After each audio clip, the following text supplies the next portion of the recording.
บาดนี้มื้อนี้สินำพาพี่น้องไปเบิ่งทางคณะปกครองบ้านเฒ่าแก่ในโฮมเพิ่นกำลังลงมา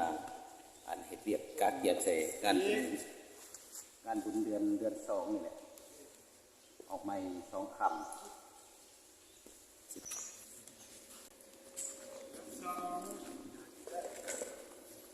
นี่ตอนนี้เพิ่นกำลังเฮ็ดเวียกทางบ้านทางเฒ่าแก่ในโฮมเพิ่นบ้านห้วยม่วง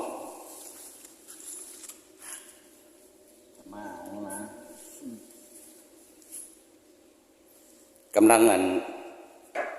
เห็ดซองผ้าป่ามันหมดซองผ้าป่าแต่ละครอบแต่ละครัวเนาะโอ้ซองเท่าไรนี่นะซองหนึ่งกองผ้าป่า500 บาทโอ้500 บาทแต่ละปีแมันบอกโอ้เด้อพี่น้องเด้อพร้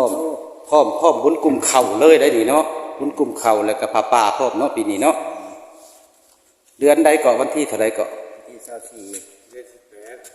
วันที่24เดือน2เฮานี่เนาะใกล้สิฮอดนี่เนาะแม่นแล้วหากว่าพี่น้องเฮาผู้ใดอยากตั้งเสาหาถวายจ้าหากว่าพี่น้องเฮาผู้ใดอยากมาร่วมก็เชิญได้เด้อพี่น้องเด้อเดือน2นี่แหละออกใหม่2ค่ำเนาะ2ค่ำ3ค่ำเป็นมื้อตักบาตร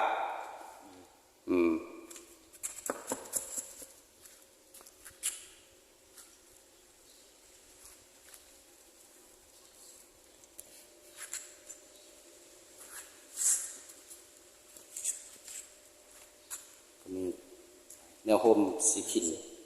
แนวโฮมขินเฮา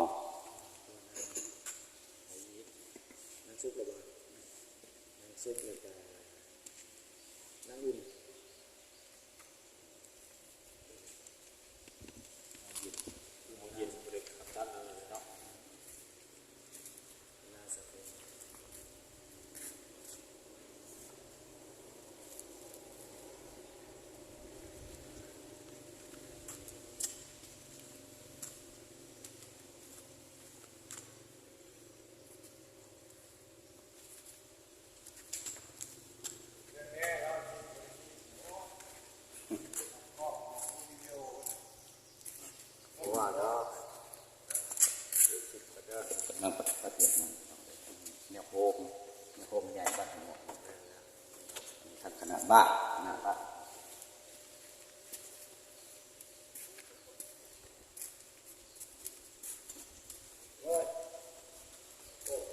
เป็นไงได้ล่ะ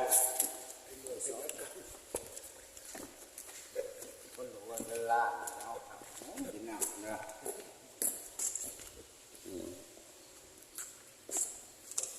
แม่นเนี่ยพอเกี่ยงเจ้าอธิการวัดบ้านเฮา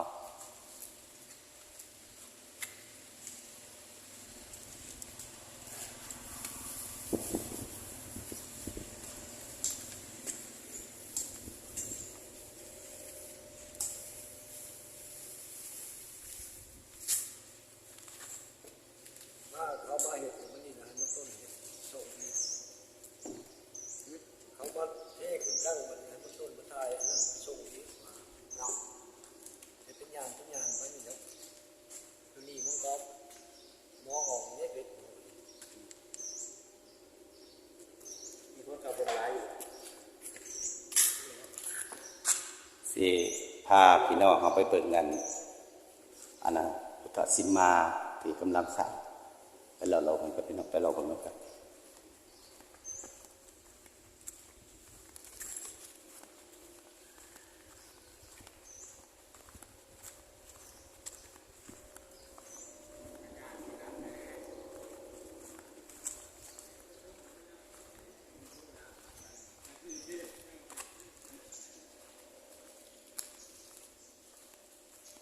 นี่เป็นพุทธสิมา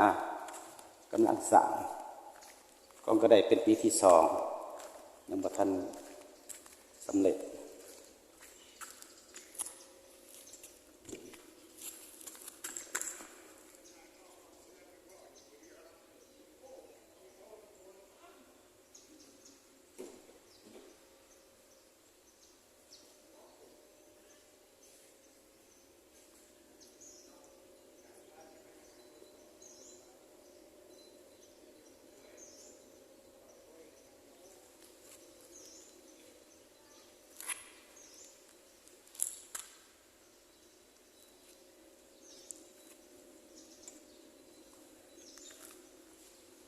ตัวนี้เนี่ยสร้างผมก็มาเฮ็ดได้ทิศหนึ่ง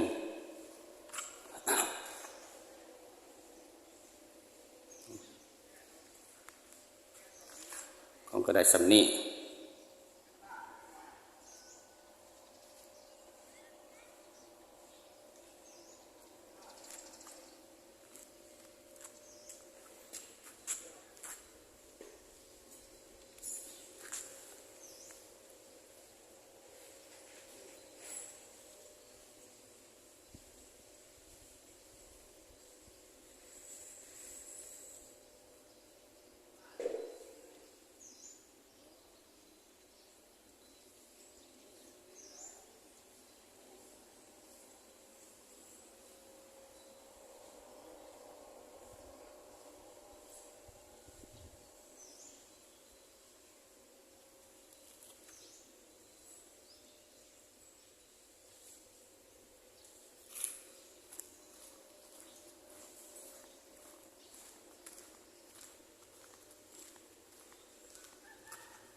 ข้าวคำนั้นถึง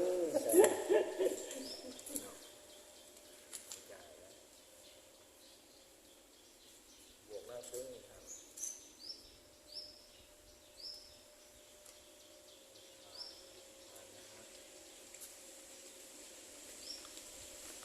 แล้ว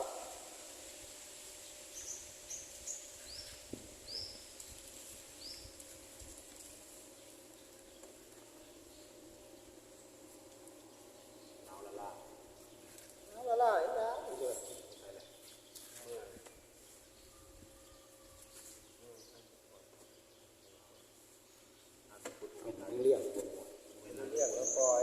ใส่อย่าง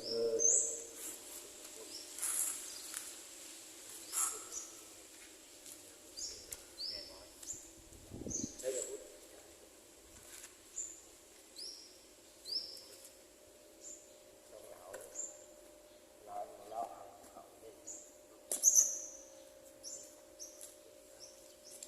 ใครล่ะ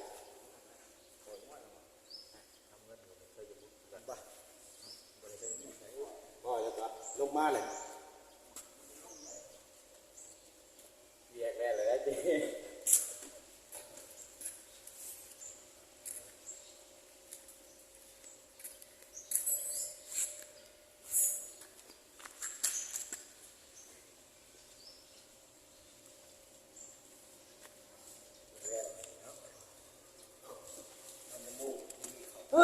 ไผ